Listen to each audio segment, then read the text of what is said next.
凤山市场的肉摊，有人拍到老鼠从生肉上跑过去的画面。那个画面传出来的时候，很多人第一反应是恶心，第二反应是这样的肉还能吃吗？但很少有人问第三个问题：那只老鼠会不会让人生病？今天我们就要聊这件事，而且你等一下会发现，这不只是市场卫生的问题。欢迎来到小小观察，大大检验。我是一检师 QQ。这个频道的宗旨很简单，就是把你生活中那些感觉有点怪的事情拿出来，好好追根究底。老鼠这个话题我已经想做一段时间了，凤山市场那个事件刚好给了我一个起点。在进入主题之前，如果你是第一次来这里，麻烦先按一下订阅，这样之后发布的新影片你才不会错过哦。开头提到的凤山市场事件，影片传开以后，大家骂卫生局，骂摊商，骂环境，但讨论很快就散了。我觉得最可惜的是，大家都只停留在卫生很恶心的层面，却没有人出来把话说清楚。老鼠到底会带来什么病，带给人的后果有多严重？所以今天我们就从这个被大家忽略的盲点开始谈。2025年2月，美国传来一则震惊全球的消息：95岁的奥斯卡影帝金·哈克曼跟他65岁的妻子贝奇·欢窗被发现沉尸在新墨西哥州的家中。金·哈克曼罹患阿兹海默症，最后死于心脏病的自然因素。但他的妻子贝奇死因调查出来以后，很多人都认住了，他死于一种叫做汉他病毒肺症候群的传染病。警方进入他们家以后，发现屋内有大量老鼠的痕迹。贝奇在2月11日先走，他是家里唯一的照顾者。1周以后，已经失智无法自理的金·哈克曼就这样跟着走了。这个案例让全世界重新把目光放回一根很多人以为离自己很远的病上——汉他病毒。汉他病毒这个名字听起来很陌生，但它存在的时间其实很长。1951年到1954年，韩战期间，超过3000名联合国士兵在韩国战场上感染了一种不知名的出血热。当时没有人知道那是什么，只知道死亡率很高。后来这个病被称为韩国出血热。根据文献记载，1978年有韩国学者 Lee Ho-won 才把这个病毒分离出来，用发现地点汉汤江命名为汉他病毒。这个老鼠传播病的传染方式说起来不复杂，但偏偏又防不胜防。它不是靠人传人扩散的，靠的是老鼠。老鼠带着这个病毒不会生病，它们是无症状的带源者，它们的尿液、粪便、唾液里都有病毒，尤其是肺部的病毒浓度最高。人是怎么感染的？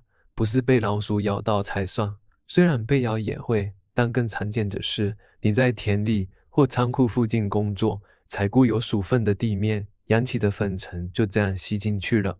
或者是你开了一台放在车库里好几个月的车，车内有老鼠待过的痕迹，你打开车窗通风的那几秒钟就够了。这样说可能有点吓人，但这是汉他病毒感染的真实传播路径，也是为什么农夫、清洁人员、在山区践行的人，还有实验室工作者都被列为高风险族群。在说两种病之前，先让大家对这个病毒有个基本概念。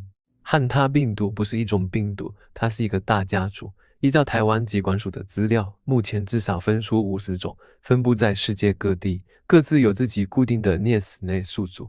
这个病毒有一层脂质外壳，所以它其实很怕一般消毒剂、酒精、漂白水都能让它失去活性。60度的热水泡30分钟也够。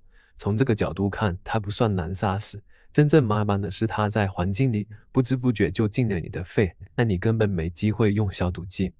这50种汉他病毒里，有些还没有被发现会让人生病，有些则已经跟人类疾病牢牢挂钩。会让人生病的那些，依照攻击的器官分成2大类，一类打肾脏，另一类打肺，分布的地区也完全不同。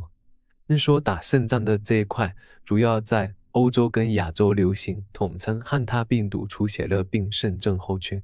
这一类里面最具代表性的是汉汤病毒，宿主是亚洲龙潜里的4倍条属，症状比较重，主要分布在中国、俄罗斯跟韩国。还有一个等一下讲台湾时会再出现的首尔病毒，宿主是全球各大城市里都有的家属，包括我们台湾的沟属跟亚洲家属，症状相对轻微，但因为宿主跟人类生活空间重叠度最高，所以分布范围反而最广。感染这一类病毒之后，患者会先出现高烧、头痛、背痛，然后会进入低血压期，接着肾功能开始出现问题，严重的会少尿、无尿，甚至出血。整个病程分成5个阶段，从发烧到恢复可能要好几个礼拜，致死率大约在5%到15%之间。全球每年估计有6万到15万个案例，其中中国就占了7到9成哦。再说打肺的这一类，主要在美洲流行，统称汉他病毒肺症候群。这一类里面最有名的是无名病毒，英文叫 Cynomolbria， 直译就是没有名字的病毒。宿主是北美各地常见的鹿属，还有南美洲流行的安第斯病毒，以及几个主要在美国不同州分布的病毒型别，各自有各自固定的属类宿主。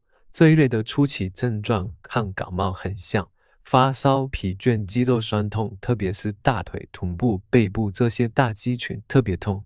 患者可能以为自己只是普通感冒，撑着撑着，突然某一天咳嗽来了，呼吸急促，肺部积水，心脏功能下降，几个小时之内就可以恶化到需要插管。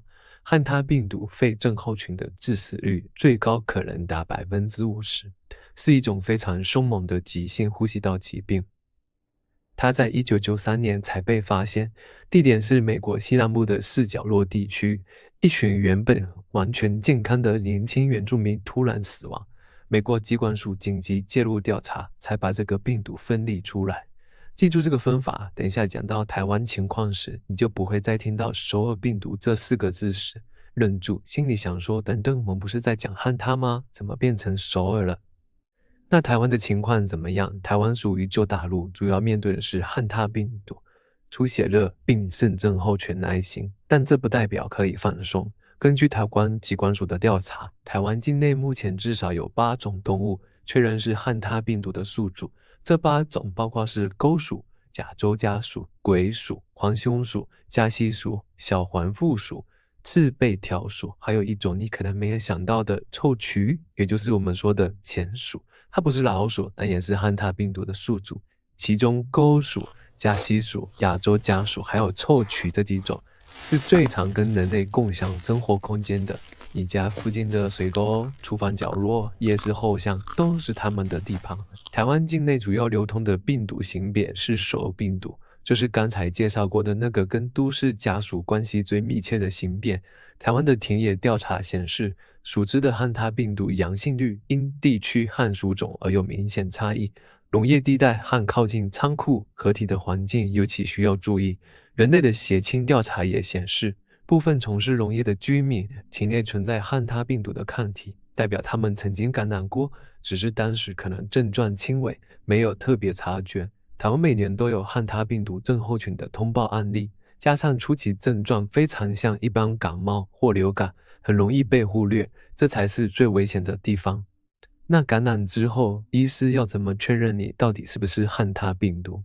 临床上主要靠血液检验，医师会采血送验，透过血清学方法侦测体内是否出现对抗汉他病毒的抗体，也就是 IgM 和 IgG。IgM 阳性通常代表近期感染，除此之外，也可以用 PCR 分子检测，直接找病毒的 RNA。这个方法在发病初期，抗体还来不及产生的时候特别有用。在台湾，汉他病毒症候群是第2类法定传染病，医师一旦高度怀疑，必须在24小时内通报卫生主管机关，采检的血液检体会送交疾管署的实验室进行确认。也就是说，如果你最近曾经接触鼠类环境，然后出现持续高烧、背痛、呼吸急促这样的组合症状，去看诊时一定要主动告知医师，不要让医师猜。这段资讯如果你觉得有用，现在可以先点个喜欢，让更多人也有机会看到。确诊之后该怎么办？直接说，目前没有特效药，也没有疫苗，汉他病毒的治疗完全靠支持性疗法，意思是把你的身体撑过最严重的时期，让自己的免疫系统去对抗病毒。汉他病毒出血热的患者要严格监控肾功能和电解质平衡。汉他病毒肺症候群的患者情况更紧急，一旦怀疑是这个病，要尽快送进加护病房插管供氧。有没有疫苗在开发中？有，主要在中国和韩国。针对汉他病毒出血热有一些已上市的疫苗，但效果和适用范围仍有争议。在台湾，在美洲，目前可用的汉他病毒疫苗是零，所以唯一有效的策略是预防。